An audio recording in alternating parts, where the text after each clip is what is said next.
What's up, YouTube? Midwest Tool Review here, back again. So today the topic of discussion is low profile sockets. I picked up this Power Torque brand from Oreilly's. It's an 8-piece set, spline socket set ranging from 8 to 17 or 18 millimeter actually. Typically they sell this with their low profile ratchet design. I am not using their low profile ratchet because I have one already. They also say a pass-through ratchet works with the threaded rod, and we do have one of those. So here is an example of what that will look like on a regular socket versus a pass-through socket, and we will show you guys that today. So there's your part number, there's your brand, there's your specs. So let's tear into this guy here. And it's always interesting to open a package with only a single hand. But we're going to use the tripod and we'll go from there, because that's going to be a lot easier. So, but yeah, you know, we'll hold off on that for now. Okay, so like I said, this is the 3/8 drive Power Torque brand. You can look at the chrome there and see there are some machining marks on that number 17. They didn't have anything on the 18, so maybe that's an operator error. All the other sizes look fairly decent. Chrome was not lustrous and bright, but it is fairly decent. Let's pull one of these off.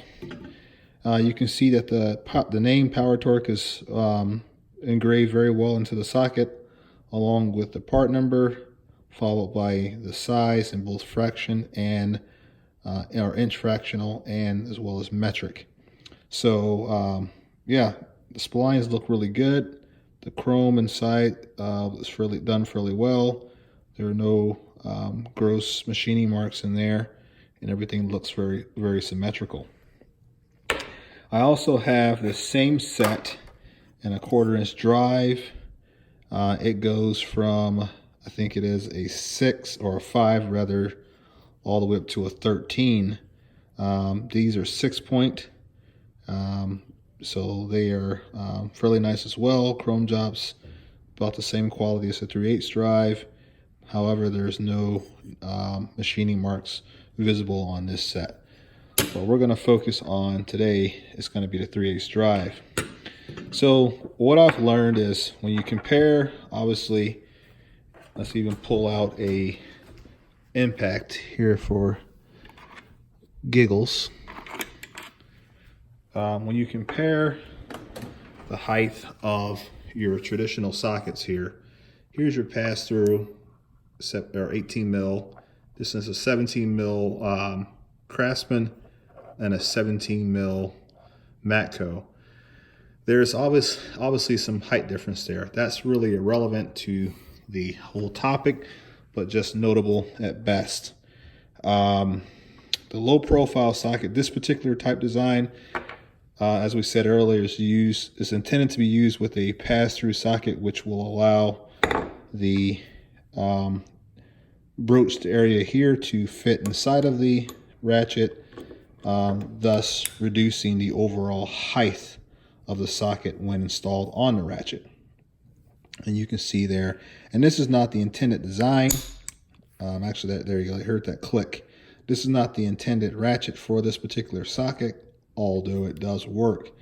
So it goes to show that when you look at that from a side view there, if you compare a traditional socket right side to a ratchet with this socket installed, you can see that the overall height of the socket alone for the Craftsman is equivalent to that of a Power Torque socket installed in a low profile or pass-through ratchet.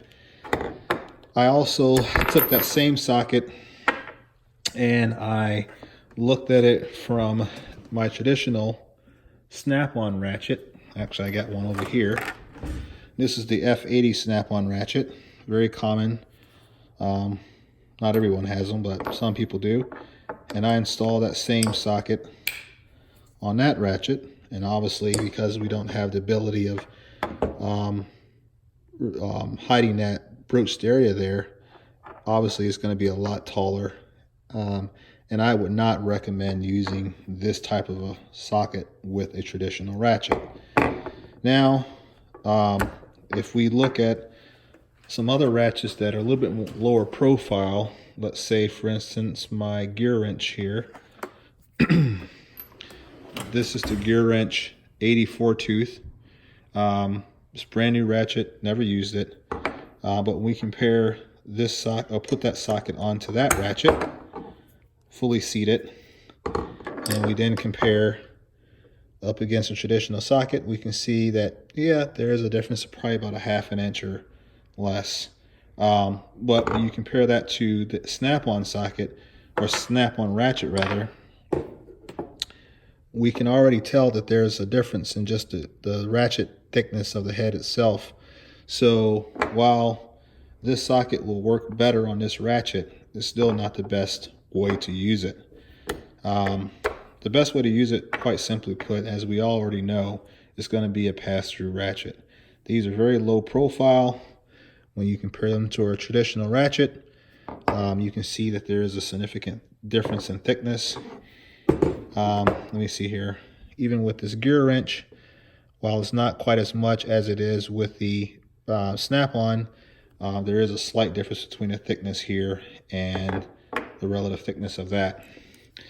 I think that head thickness is about 0.475, and if we compare that to the pass-through head thickness, let's see here, 0.451, so about what, 25 thou difference between the two ratchets. But hey, that could be significant in some cases, right, depending on how tight of an area you're working within.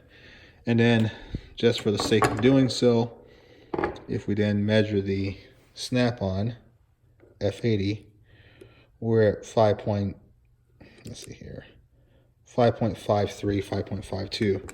So even greater thickness, which we already knew, compared to the gear wrench and the crescent pass-through ratchet.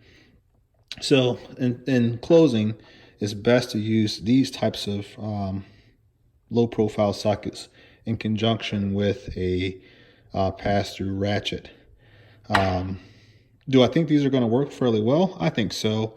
I judge a lot of things like this based upon the overall presentation of the socket or the component or tool. If it's a poor presentation, it's probably going to be poorly built. Not in all cases, but in most. As well as the machining on it, right? Making sure the machining looks good. Making sure that it's nice quality steel. It's got some weight to it. It makes me feel that it's going to last. I mean, this Craftsman socket here has lasted for a significant amount of time. It still works really well. It's good American-made component here, American-made tool. So I think this is going to survive. It's going to be a low torque use anyway. I mean, it's going to be used, like I said, with this ratchet here. And I'm not going to be, using it on an impact or anything like that. So it's not going to see a tough life. But I think this is going to be a good set. I cannot say I recommend it because I've never used it. I'm not going to do that. And then you guys go out and spend your money on it and don't like it. But I will say, based upon what I can tell from my benchtop review, I think it's going to be a fairly decent tool, fairly decent socket. 1/4-inch drive. I've already used these guys here. They worked out tremendously well, and they fit the fasteners very well. Also, there's not a lot of slop or relatively any slop that I could find relative to the tolerance. I wonder if we can measure, which I think we can. So let's see here.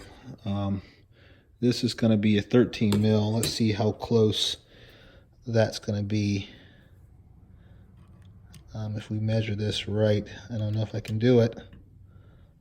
I have to convert that to metric. Let me do this real quick. This is impromptu, so sorry guys if it's... There we go. See if we can... 13.1, 13.2, and I'm not saying I'm completely parallel, but fairly close to the actual size, so maybe a little bit slightly oversized. Will that matter? It all depends, right, on what you're doing. The 3/8 drive, I can't measure those. That's a little bit different profile, but for the flats, it seems like that's not too bad. And maybe if I was completely level across and make sure I'm within the centermost portion of that flat, it probably would even be even closer to 13 mil. But in general, I guess in closing rather, I think it's going to be a fairly decent socket set. Didn't cost very much. I think the 3/8 drive was somewhere around $15 or $17, something like that. And obviously the 1/4 inch drive would have been cheaper than that. So maybe 12 bucks or something like that. So fairly cheap.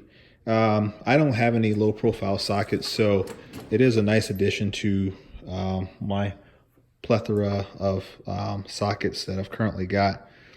Yeah, I'm a bit of a hoarder. I don't use everything, so no point of even making the comment that I won't, because it's true, I probably won't. But I got them, and I like sockets, and I like tools in general, so enough said with that. But yeah, I can't say I recommend going out and buying it because I don't know how they work. Once again, they look good. They measure out fairly well. Do I think they're going to work? I think they're going to work. But only time will tell. And I'm looking forward to being able to put those guys to the test. And then I can report back to you how well they performed. All right, guys. So if you like this little impromptu video, please leave a comment. Hit that subscribe button if you're not already subscribed. And always leave a comment. I try to respond to all my comments on my channel. Sometimes even the bad ones, I reply to them. Even if it's just simply to put in your place. But nonetheless, I try to get back to all my viewers, and I really do appreciate the feedback. So, all right, guys, that's going to be it for me right now, and I will catch you guys on the next one. All right, good night.